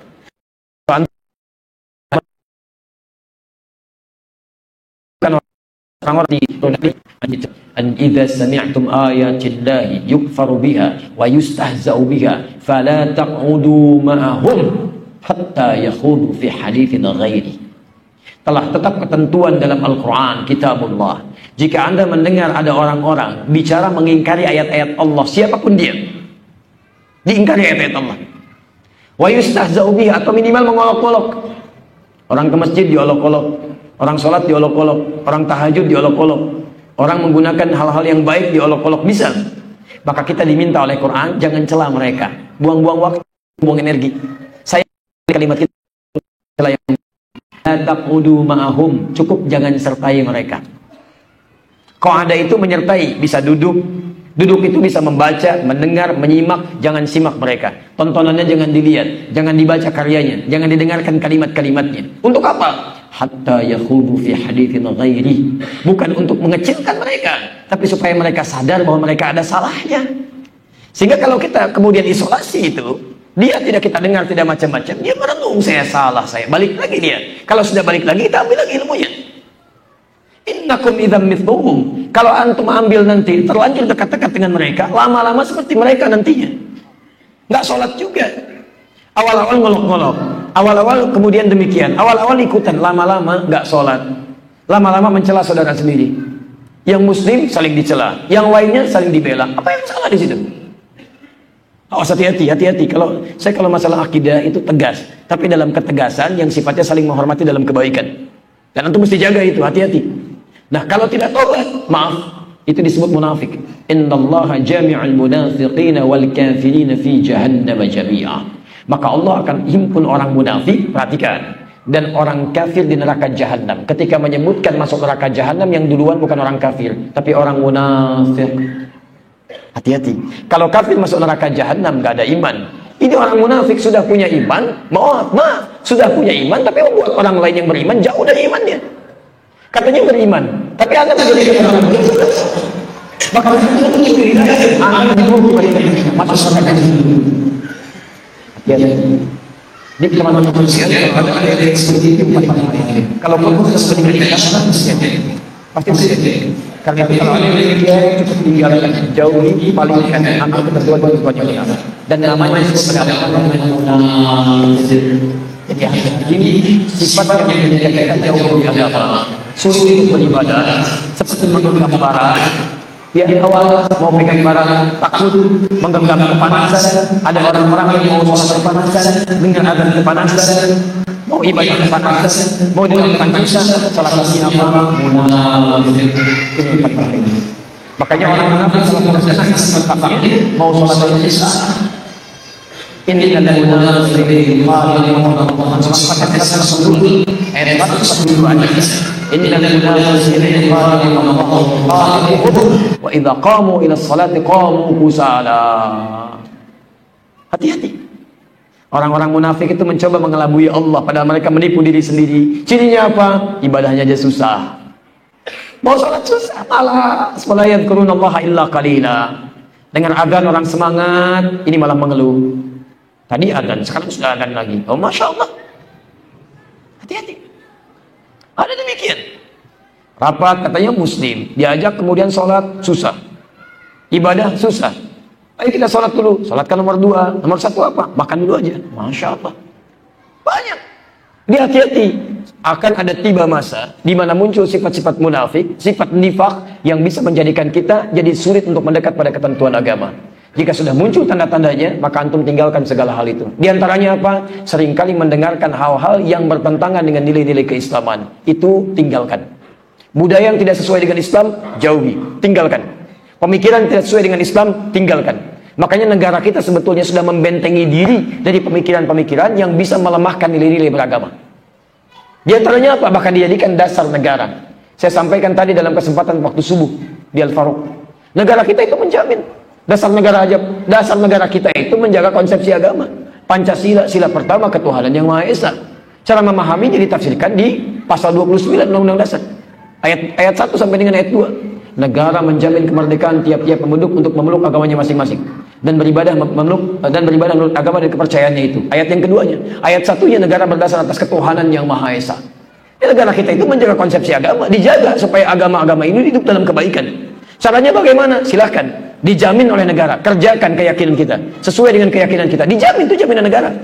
Negara menjamin kemerdekaan tiap-tiap penduduk untuk memeluk agamanya masing-masing dan beribadah menurut agama dan kepercayaannya itu. Menurut kita yakin Islam, menurut kita sholat, zakat, puasa. Ayo, dijamin oleh negara. Bahkan di pembukaan Undang-Undang Dasar langsung disebutkan atas berkat rahmat Allah yang Maha Kuasa. Allah, mau ditafsirkan apa lagi? Jadi sesungguhnya kalau ada orang hidup di muka bumi Indonesia ini membuat kita jauh dari Allah yang Maha Kuasa, membuat kita jauh dari ibadah kepada Allah, itu sesungguhnya bukan hanya menjauhkan kita dari agama, tapi sudah melawan ketentuan undang-undang negara kita. Di sebetulnya di negara kita nggak boleh ada liberal, nggak boleh ada plural. Pluralisme itu nggak boleh, liberalisme nggak boleh, komunisme nggak boleh. Kenapa? Karena bertentangan dengan undang-undang. Nggak bisa, nggak bisa. Hati-hati dengan negara sudah bertentangan, dengan agama sudah bertentangan. Jika ada orang-orang seperti itu membuat kita jauh dari agama, tinggalkan. Sepakat seperti ini? Ya, mohon izin teman-teman ya, saya kalau dalam yang seperti ini itu kalimatnya tegas. Karena orang liberal sekarang itu lebih berbahaya dibandingkan kemusyrikan. Liberal itu bisa membuat Anda bahkan atau orang-orang ingin mendapatkan hidayah bisa kehilangan hidayahnya. Orang musyrik tobat masuk Islam, yakin. Liberal menghambat orang untuk bisa masuk Islam. Pak, saya mau masuk Islam, bagaimana caranya? Gak usah, semua agama sama. Menuju pada Tuhan yang sama. Cuman caranya beda-beda. Pak, saya punya masalah. Apa? Saya suka sesama jenis, Pak. Ah, itu fitrah bagi Anda. Sejak lahir memang fitrah Anda begitu. Luar biasa. Maka hati-hati ya teman-teman, budaya, tradisi dari luar. Kalau nggak paham, tinggalkan. Saya suka lihat anak-anak muda itu, mohon maaf, sebagian ada yang dibolongi telinganya itu. Pernah nggak gali sejarahnya? Jangan-jangan cuma antum lubangi aja, nggak pernah tahu itu. Itu juga budaya yang tidak tepat. Di tempat asalnya, kalau satu orang dilubangi telinganya satu yang kanan, itu tandanya homo. Kalau tambah satu lagi, itu homo yang satu sudah bergaul dengan yang lainnya. Makanya kalau antum melihat sesuatu kebudayaan nggak sama dengan kita, ada sesuatu yang tidak tepat, jauhi, tinggalkan. Nggak tepat. Paham ya? Nah, maka kalau kita ingin kuat dalam beragama, tidak seperti kita menggenggam bara ini, maka salah satunya jauhi pemikiran-pemikiran, budaya-budaya yang bisa menjauhkan kita dari keyakinan kita kepada Al-Quran dan Sunnah. Paham sampai sini? Satu. Tapi ingat, Nabi menyebut orang ini yang berusaha menanggalkan ini dengan as-sabirin, orang-orang yang penyabar. Kenapa disebut penyabar? Mustahil kalimat sabar dilekatkan pada keadaan kecuali keadaannya tidak mudah. Jadi ketika Anda berhadapan dengan orang-orang itu, kita mesti banyak sabar karena tekanannya tidak mudah. Sekarang lihat, dia yang punya media, dia punya perlengkapan, dia punya peralatan, dia punya segalanya. Yang baik nampak jadi buruk, yang buruk dikemas jadi semakin baik. Orang diarahkan pada pemikiran dan sebagainya. Sehingga seakan-akan mereka benar semua, yang lain salah. Maka tidak mudah mengatasi itu. Disebutlah kemudian dengan as-sabirin. Tidak disebutkan kalimat sabar dalam Al-Quran kecuali bersanding dengan liku-liku ujian yang tidak mudah. Quran surah kedua ayat 155, posisi paling kiri sebelah atas. Lihat ayatnya. Walanabluwannakum bisyai'. Kami akan uji setiap kalian dengan berbagai macam jenis ujian. Umum. Minal khauf, khawatir, takut. Wal ju', lapar. Kehilangan bagian dari kemapanan. Wa naqsi minal amwal, kekurangan harta benda. Biasanya levelnya paling tinggi, tiba-tiba menurun. Awas, hati-hati. Karena apa yang didapatkan biasanya akan keluar respon sama dengan apa yang didapatkan. Jadi kalau pendapatan besar, ya mohon maaf, yang respon yang keluar pun gayanya semakin tinggi. Ya, apa yang didapatkan kecil, maka gaya yang keluar pun lebih kecil lagi. Mohon izin ya, mohon izin. Kalau di persamaan fisika itu kan ada F1 bab gaya sama dengan F2. Gaya gerak sama dengan gaya dorong. F1 sama dengan F2. Gaya gerak sama dengan gaya dorong. Apa yang didapatkan, itu yang keluar. Antum punyanya bakal naik angkot. Begitu naik angkot, turun, tawadhu. Begitu turun, nunduk, sedekah. Masya Allah. F1 sama dengan F2. Begitu mulai punya mobil, Masya Allah. Apalagi mobilnya misalnya sudah level yang tinggi. Ada yang pakai Ferrari, ada yang pakai Lamborghini. Begitu keluar, naik begini. Pukul sedikit, keluar sedikit. Pukul kencang, bunyi kencang. F1 sama dengan F2. Orang yang 5 juta, gayanya tidak akan sama dengan orang yang 500 ribu. Orang yang punya 5 miliar tidak akan sama dengan pendapatan 50 ribu. Apa yang keluar, itu yang masuk. Apa yang masuk, itu yang keluar. Jelas di sini? Tapi Anda mesti paham bahwa, mohon izin, rumus gaya, itu pun berbanding lurus dengan rumus tekanan di hukum Pascalnya. F, gaya, berbanding lurus dengan tekanan, P, Pascal. Jadi kalau orang semakin gaya, maka hidupnya semakin tertekan. Wa naqsi minal amwal, harta berkurang. Sejak harta banyak, gayanya banyak. Beli ini, beli itu, penampilan begini, penampilan begitu, jalan. Begitu harta berkurang, tekanan tinggi. Ini yang poinnya paling tinggi. Hati-hati, hati-hati. Makanya nanti dalam resultan gaya, F sama dengan masa dikali percepatan. Kalau Anda ingin menjaga semuanya itu, maka harus tingkatkan modal untuk mempercepat pada kebaikan. Paham? Nah, saya turunkan, lihat. Nanti saya simpulkan di akhir. Wal anfus, dan ujian pada jiwa, sakit sampai meninggal dunia. Wat tamarat, di situ diartikan buah-buahan. Tapi lebih baik dipahami dengan ilmu balaghah. Yang dimaksud bukan buah ya. Kalau buah-buahan itu ujian itu tukang buah saja, tukang sayur tidak, yang lain tidak. Yang dimaksud di situ adalah, mohon maaf, hasil kerja keras yang dirampas oleh orang lain. Anda kan kalau tanam sesuatu, ditanam, yang diambil apanya? Buahnya. Ada orang nanam benih, dijaga, tumbuh. Ketika muncul buahnya, dirampas oleh orang. Wat tamarat, ada orang tanam modal, sudah investasi, begitu ikut tender, menang dia, begitu di akhir, dirampas oleh orang lain. Perhatikan, apakah mudah menerima yang seperti itu? Hasil kerja keras dirampas orang. Apakah mudah menerima kenyataan ada yang meninggal dunia di samping kita, orang terdekat kita? Apa mudah menerima kenyataan bahwa harta kita tiba-tiba hilang? Mudah menerima kenyataan kita dirundung oleh kekhawatiran, kesulitan. Apalagi kalau semua itu digabungkan jadi satu. Khawatir, hilang harta, kena penyakit, sampai dengan ujungnya diambil, dirampas oleh orang lain hasil kerja keras kita. Yang paling menarik ketika semua itu disebutkan, wabasyiris sabirin. Berikan kabar gembira pada orang-orang sabar. Teman-teman sekalian, orang sabar di sini diikatkan dengan ujian yang tidak mudah. Di hadis ini akan tiba satu masa disebut orang sabar menghadapi tantangan beragama yang tidak mudah. Ini menunjukkan bahwa ketika Nabi menyebutkan orang ini punya sifat sabar, artinya tantangannya tidak mudah. Tidak mudah mempraktekkan. Karena itu caranya, hadapi semua ini dengan sabar. Jadi begitu ada yang menghantam antum, mau kemana nih? Kemarin kumpul-kumpul, sekarang kau sudah bergerak pakai peci lagi, sudah mulai soleh kelihatannya, soleh. Padahal nama antum Hasan misalnya. Sabar, sabar. Alhamdulillah, sampai sekarang nama saya masih Hasan, bukan soleh. Mungkin antum lebih baik daripada saya.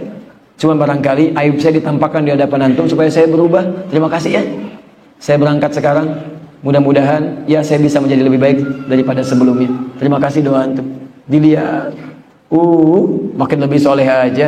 Hasan, jalan, masya Allah. Alhamdulillah, biasa aja. Quran surah ke-25 ayat ke-63. Wa idza khatabahumul jahiluna qalu salama. Kalau diledek sama orang-orang, ayo, orang-orang yang belum tahu, katakan yang baik-baik. Gak usah marah. Kalau antum marah, sama kotornya lisannya. Sok soleh daripada kamu sok komen, sama aja. Jalan aja biasa. Sabar, taklim sabar. Saat orang misalnya kosong di masjid, antum sendirian, sabar, bismillah. Sabar. Satu masa akan tiba waktunya, akan tiba. Begitu kelihatan antum oleh orang, kelihatan hidayah melekat pada mata dan sebagai sabar. Tapi sabar itu bukan diam, berusaha dengan baik, doakan, cari jalan. Saya pernah berikan bimbingan pada satu warga di satu komplek. Kompleknya bagus, 95% muslim, masjidnya bagus, cuman yang ke masjid kosong, satu saf kurang. Saya bilang, kenapa Pak? Nggak tahu pada nggak ke masjid. Masya Allah. Terus Bapak sudah pernah ngajak? Diam. Yuk sekarang begini caranya, kita kumpul ya. Antum berapa orang nih? 5 orang, bismillah. Ayo kita lihat. Nanti Sabtu besok kita beli buah. Antum beli buah. Kumpul, cari database-nya. Siapa warganya yang muslim yang ke masjid? Kalau sudah terkumpul, ayo. Begitu setelah subuh hari Sabtu, kan weekend tuh kita tengok ke rumahnya. Begitu dia tengok, Assalamualaikum, Waalaikumsalam. Tumben Pak kemari? Iya, tadi kami di masjid gak lihat Bapak, dikira sakit. Ini ada buah. Masya Allah. Dapat buah di hari itu. Sakit sih enggak Pak, katanya. Oh iya, tadi gak kelihatan di masjid. Besoknya ke masjid dia. Yang lainnya lagi, Masya Allah, tiba-tiba gak usah pakai buah, pada ke masjid semuanya. Pada ke masjid. Itu menarik. Kadang-kadang dikasih situasi yang Allah membuat kita itu untuk lebih dekat. Akan ada aja. Dulu pernah ada kasus kami menerima informasi, tapi Allahu a'lam validitasnya. Ada orang Masya Allah, mohon izin ya, jam 9 pagi azan. Allahu Akbar, Allahu Akbar. Ribut orang sekampung, datang. Komplek datang. Dia kenapa? Gila kamu katanya. Azan jam 9. Apa orang ini bilang? Kalian yang gila. Tadi saya jam 5 azan gak ada yang datang. Sekarang jam 9 azan kalian pada datang. Saya jam 5 azan gak pada datang.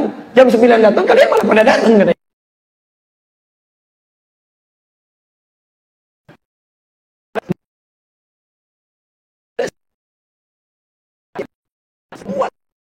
Pasti tidak menyenangkan. Antum bersabar. Sabar, belajar sabar. Mau tahajud malam, ada bola, sabar. Sabar. Biasa nonton bola sampai begadang, sabar. Pindah ke tahajud, tinggalkan pelan-pelan. Berpikir yang lebih logis lagi. Bola malam ini bisa dilihat besok. Antum tahajud malam ini belum bisa tentu dapat besok. Yang besok dengan yang sekarang beda. Siaran bola malam ini dengan besok sama aja. Apa yang antum dapatkan? Dan informasi bisa didapatkan. Ayo tanya, saya nggak pernah nonton bola, nggak ada kerjaan. Saya tinggalkan. Antum tanya, hafal saya. Ya kemarin. Ya, yang terbaru sekarang ini Barcelona lawan Madrid ketemu, jadi champion Eropa, menang Barcelona, skornya 3-2. Saya hafal itu. Pertama Messi dia golin, Ya, kemudian selanjutnya golin lagi sampai dengan 2-0, dibalas lagi kemudian oleh Asensio, kemudian setelah itu dibalas lagi sampai 2 sama, terakhir ditutup dengan 3-2. Saya hafal itu. Morata sebelumnya di Juventus, dipinjamkan oleh Madrid, balik lagi ke Madrid. Sekarang dia pindah, Morata itu diambil oleh Chelsea. Sekarang di Singapura, terus sedang bertarung di sana. Saya hafal itu. Pelatih Manchester City, Pep Guardiola, sebelumnya dari Madrid pindah ke Bayern Munchen, sekarang pindah ke Manchester City. Chelsea-nya Antonio Conte, sebelumnya sekarang dia di Juventus, diangkat oleh Italia jadi pelatih kepala. Sekarang pindah kemudian ke Chelsea. Manchester United. Siapa Manchester United? Jose Mourinho. Jose Mourinho sebelumnya di Madrid, sebelumnya lagi di Chelsea. Gagal dia, dipindahkan ke Manchester United. Paham saya? Ayo mau tanya apa? Spanyol. Kemarin liganya juaranya Real Madrid, pelatihnya Zinedine Zidane. Saya hafal. Sebelum Zinedine Zidane, Carlo Ancelotti pindah ke Bayern Munchen. Dia dapat juara Piala Jermannya, tapi Liga Jermannya nggak dapat, dia kalah DFB Pokalnya. Kemudian di Championnya dikalahkan oleh Real Madrid. Muridnya sendiri, asisten pelatihnya Zinedine Zidane. Saya hafal saya. Ayo. Kemarin Marquez dia dikalahkan, menang dia melawan Valentino Rossi. Ya walaupun kemudian disusul lagi. Sekarang kalah lagi dia oleh yang lebih baru di Sepang pun tingkat terakhirnya. Ya siapa lagi? Pac-Man kemarin dikalahkan dia. Angka lagi kalahnya. Sudah ronde ke-9 dia mau menang, tiba-tiba dia kalah angka. Angkanya 117 lawan 113, 115 lawan 111, 115 lawan 111. 3 juri. Apa sih? The Money, Floyd Mayweather Junior akan melawan McGregor nanti sebentar lagi bulan Agustus di pertengahan. Hafal, tapi saya nggak pernah nonton. Gak ada kerjaan. Lihatin begini, tahajud dilewat, ini dilewat, dikit dilewat. Ada kerjaan. Tapi memang saya senang baca. Besok begitu saya baca, lihat ini, lihat fikih, lihat macam-macam.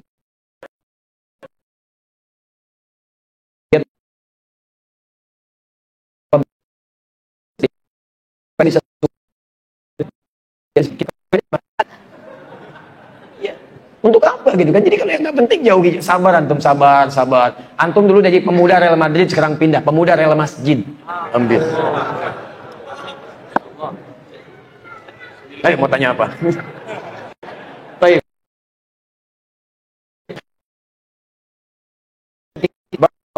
Macam ini.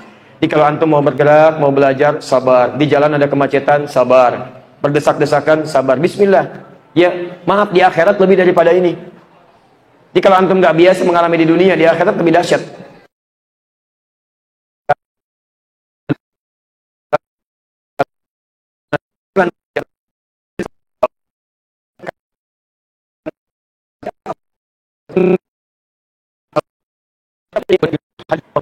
Dan ini 10 rawi dari 14 rawi terkenal. Hampir di semua kitab hadis itu dimunculkan.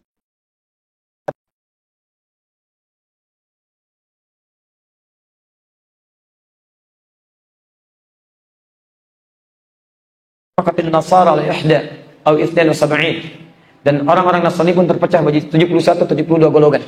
Wa taftariqu ummati, Allahu akbar. Begitu menyebutkan umatnya Nabi Muhammad berbentuk jadi mudhari. Taftarik, dan umatku punya peluang untuk berpecah. Ala 73 firqatan, pada 73 golongan. Ya, sampai di sini. Ada yang kemudian meneruskan dengan tafsiran 72 di neraka dan satunya kemudian di surga. Satunya itu yang menggenggam kemudian petunjuk-petunjuk Nabi SAW dikenal dengan Ahlus Sunnah wal Jamaah. Ikhwas sekalian, maka penyebab yang kedua menjadikan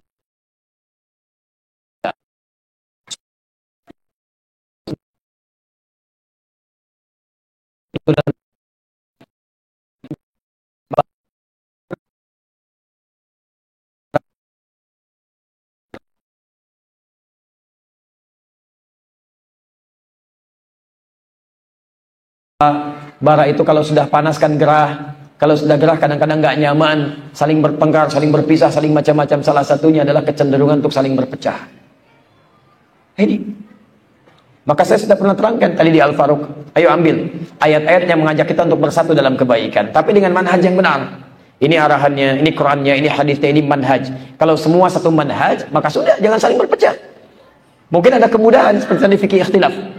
Yang satu kunut, yang satu tidak. Ada enggak? Oh, ada keterangannya. Kunut boleh? Boleh. Yang tidak boleh juga? Oh iya, ini juga tidak. Yang tidak kunut boleh, yang kunut boleh. Sudah, satu manhaj. Walaupun mazhabnya berbeda, pilihannya lain. Tapi manhajnya sama, enggak ada masalah. Tetap yang salah, yang tidak sholat subuh. Itu kita tinggalkan. Selesai. Mau ruku, silahkan. Mau sujud, silahkan. Lutut duluan, boleh. Telapak tangan duluan, boleh. Selama satu manhaj, boleh. Yang salah, pakai kepala duluan. Selesai. Jadi kalau urusan-urusan yang demikian kembali pada ketentuan, benar ambil, tidak benar jauhi. Jauhi. Apalagi kalau dalam urusan akidah, zero tolerance. Toleransi yang paling baik adalah menghargai orang lain dengan cara tidak mencampuri urusan mereka. Cuman di Islam ada teorinya. Quran surah kedua ayat 256, paling kiri sebelah bawah. La ikraha fid din. Tidak ada paksaan dalam beragama. Quran surah Al-Kafirun, lakum dinukum waliyadin. Anda percaya dengan apa yang Anda yakini, silahkan, itu urusan Anda. Kita tidak ikut campur. Supaya mereka juga silahkan dengan kenyamanan mereka. Tapi kita berdakwah dengan kelembutan. Tampilkan ini yang benar, tampilkan dengan bahasa yang lembut, dengan bahasa yang nyaman. Mau diambil silahkan, mau tidak kami nggak maksa. Tugas kita bukan paksa orang, nggak boleh. Antum nggak boleh paksa orang. Tugas antum mengingatkan. Nabi aja yang paling soleh ditugaskan mengingatkan. Fadzakir innama anta mudzakir, lasta alaihim bimusaitir. Ingatkan Muhammad, tugas Anda mengingatkan, bukan paksa orang. Anda bukan Nabi, bukan Rasul, mau paksa orang. Mustahil. Tidak apa-apa silakan. Dan toleransi yang paling baik jangan campuri, jangan ikut-ikutan. Ikut ke sini, ikut ke sana, ikut ke sini, ikut ke sana, enggak usah. Yang paling aneh di tempat ibadah orang lain azan. Allahu Akbar, Allahu Akbar. Masjid sendiri enggak ada yang azan. Yang paling aneh masuk ke tempat ibadah orang lain mencela saudara-saudaranya. Orang Islam sekarang belum mendapatkan petunjuk. Semoga mereka kembali kepada jalan yang lurus. Anda sehat. Di tempat ibadah orang lain menjelek-jelekan orang sendiri, saudara Anda sendiri. Ada yang salah di situ. Ada yang tidak tepat. Yang terbaik itu ya biarkan, tidak ada masalah, silakan. Itu keyakinan masing-masing, resikonya masing-masing. Kembalikan. Dan di situ sudah ada fatwa, Bahkan Kiai Haji Hasyim Asy'ari sampai mengatakan haram hukumnya masuk ke tempat ibadah orang lain, ikut-ikutan ke tempat ibadah orang lain, atau mengenakan bizayyihim, mengenakan pakaian khasnya. Ini sudah ada atribut-atribut yang tidak tepat, nggak boleh digunakan. Nggak boleh kalau itu menjadi khas, ciri khas bagi kepercayaan yang lainnya. Jangankan kepercayaan, pakaian khusus pria dan wanita aja nggak boleh dipakai oleh kita. Secara terbalik, la'anallahu al-muhannitsina minan nisa minar rijal wal mutarajjilati minan nisa. Allah melaknat laki-laki yang keperempuan-perempuanan, pakai baju perempuan dan sebagainya, supaya menampilkan hal-hal yang tidak nyaman, hanya ingin membuat orang tertawa, pakai pakaian perempuan, pakai macam-macam, atau dandan seperti perempuan, itu dilaknat oleh Allah. Kemana-mana dapat laknat. Sama wal mutarajjilat, dan perempuan yang kelaki-lakian. Sudah betul-betul perempuan malah jadi laki-laki, potong rambut, tampil gini, pakai pakaian laki-laki, itu dilaknat juga oleh Allah, dapat laknat. Hati-hati. Termasuk laki-laki, perempuan-perempuanan, pakai pakaian perempuan, jalan sana, jalan sini. Siapa namanya? Nia, yang jelas Kurniadi. Pagi-pagi jadi Nia, malam-malam Kurniadi. Ada sesuatu yang kadang-kadang mesti kita kembalikan. Di teman-teman sekalian, ini poinnya. Jadi kalau ada masalah-masalah yang membuat kita kemudian jadi terpecah dan sebagainya, pelajari lagi, dalami lagi. Kenapa si fulan begini? Kenapa saya begini? Kalau yang sudah jelas penyimpangnya, tinggalkan. Kalau yang masih satu manhaj dengan baik, maka kita bersaudara dalam kebaikan. Ambil, terapkan, saling memudahkan, sinergi, itu yang paling indah. Yang terakhir, maaf, ini yang tidak mudah. Hubbud dunya wa karahiyatul maut. Yushaku an tada'a alaikumul umam kama tada'a al-akalatu ala qas'atiha. Qulna min killatin bina yawma idhin ya Rasulullah. Qala bal antum yawma idhin kathir walakinnakum gutha'un ka gutha'is sayl tunza'ul mahabbatu min qulubi aduwikum wa yaj'alu fi qulubikumul wahn. Qulna wa mal wahnu ya Rasulullah? Qala hubbud dunya wa karahiyatul maut. Ini yang paling berbahaya, yang tidak banyak disadari. Akan tiba satu masa kalian terpecah-pecah, tidak ada nilainya seperti buih di lautan. Sahabat bertanya, ya Rasulullah, apakah pada saat itu kami sedikit? Kata Nabi, bahkan kalian banyak. Cuman banyak kalian gak ada maknanya, seperti direbutkan, manisan diperebutin oleh yang lainnya. Seperti buih di lautan, dihempas sekarang habis. Kenapa? Karena muncul penyakit wahan. Sampai dengan penyakit wahan ini, orang-orang yang tadinya segan dengan Islam, segan, punya karisma, tiba-tiba hilang, gak ada nilainya. Udah hancurin aja, paling-paling besok demo, udah demo gak ada lagi. Udah serang aja, paling-paling Depok meratap begini begitu, ntar lupa lagi, hilang lagi, selesai, gak ada nilainya. Palestina begini, gak ada nilainya. Diserang begini, gak ada gerakannya, gak ada macam-macamnya. Allahu Akbar. Kecil, rendah. Kenapa? Wahan. Wa mal wahnu ya Rasulullah? Apa wahan itu ya Rasulullah?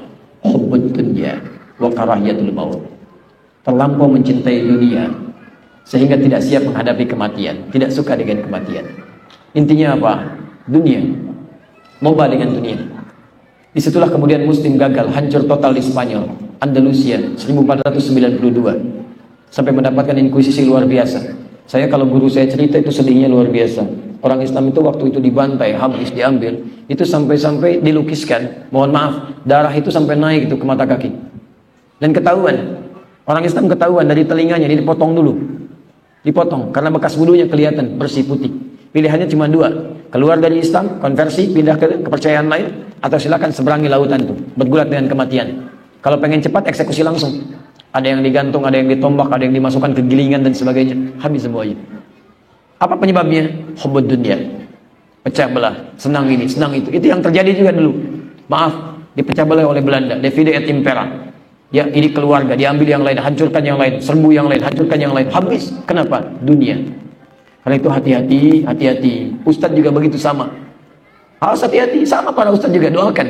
Dan kita berdoa supaya Allah menjaga keseluruhannya. Semuanya. Ustadz Khalid, saya, kita semuanya. Karena tidak mudah. Dunia. Popularitas itu dunia. Amplop, materi itu dunia.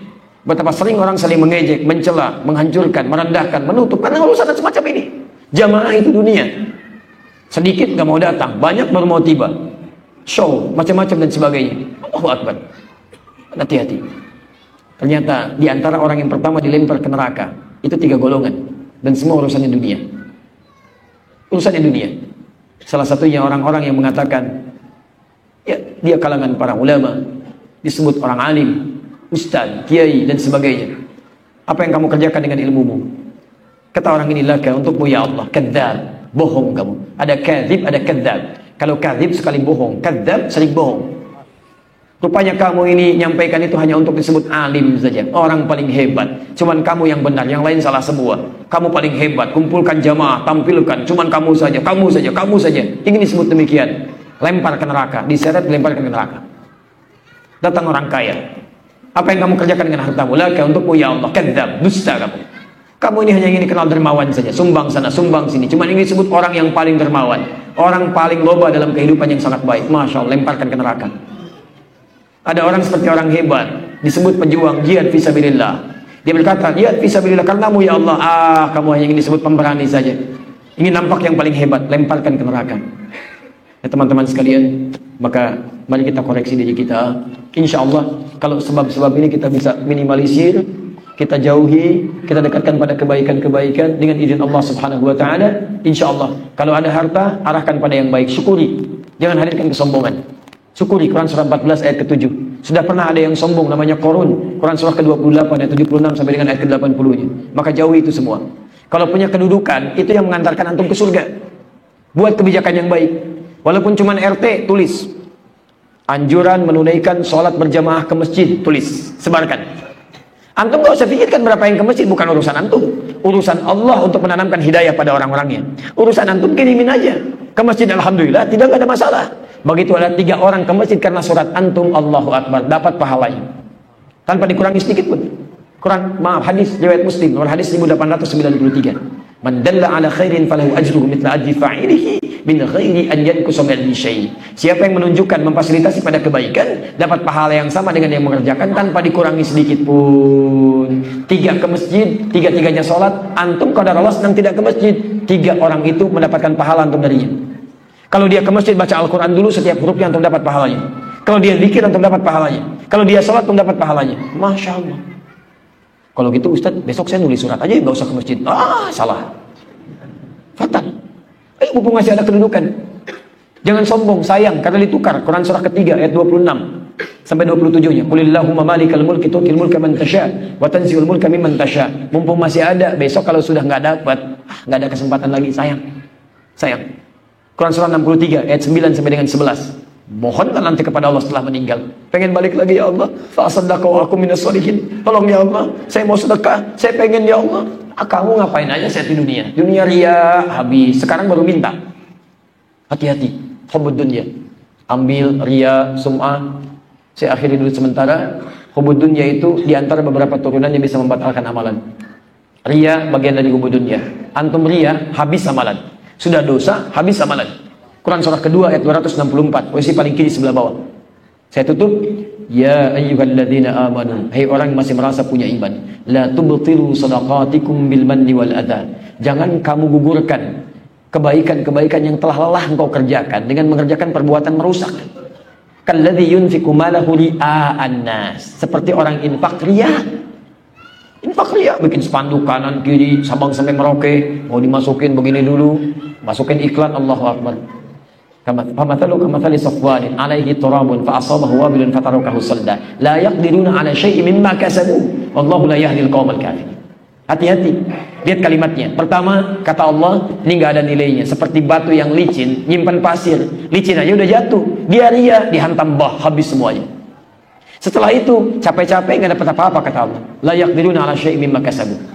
Yang ketiga, kata Allah, lihat, diserupakan dengan orang kafir, bahkan masih ringan orang kafir. Orang kafir, mohon maaf, orang kafir, dia ria karena dia nggak punya iman. Antum punya iman, sudah beramal, ria lebih jauh daripada itu. Sayang. Awas mau haji ya. Mau haji, ini hati-hati, jauhi sifat ria. Gak apa-apa, silahkan antum minta maaf, minta doa, gak ada masalah. Tapi hati-hati dengan sifat ria.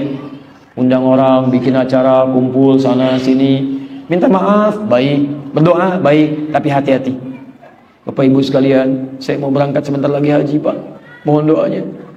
Maafkan kalau kami banyak yang salah. Ini haji pertama kami, Pak Ibu sekalian. Mungkin juga kami pertama kali haji ya di komplek ini. Yang lain mungkin belum pernah haji ya, Pak RT belum haji, Pak RW baru kami yang berangkat ini. Mudah-mudahan kami doakan di sana Anda semuanya bisa berhaji. Masya Allah, pahalanya habis sebelum dia berangkat ini.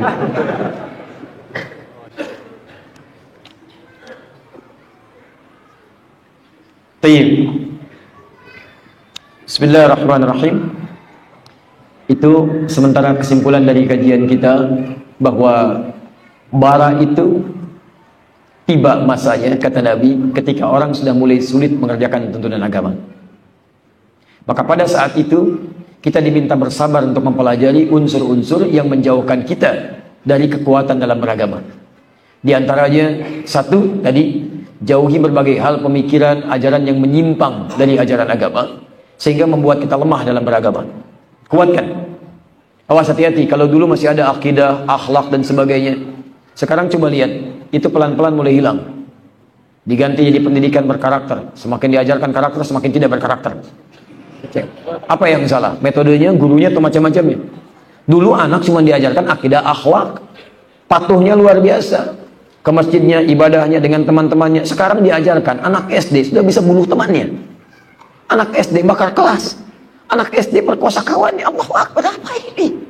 Apa ini? Silakan cek, bandingkan dengan masa-masa kita dulu itu. Jauh. Mawas, ada pemikiran yang tidak baik, tinggalkan, jauhi. Yang kedua, jauhi perpecahan.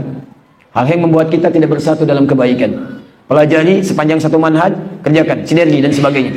Kalau kemudian menyalahi itu, jauhi, tinggalkan, berlawan dengan cara yang baik. Dan ketiga, hubbud dunya wa karahiyatul maut. Tarbiyah lagi, hadirkan lagi, arahkan segala titipan Allah untuk kebaikan-kebaikan.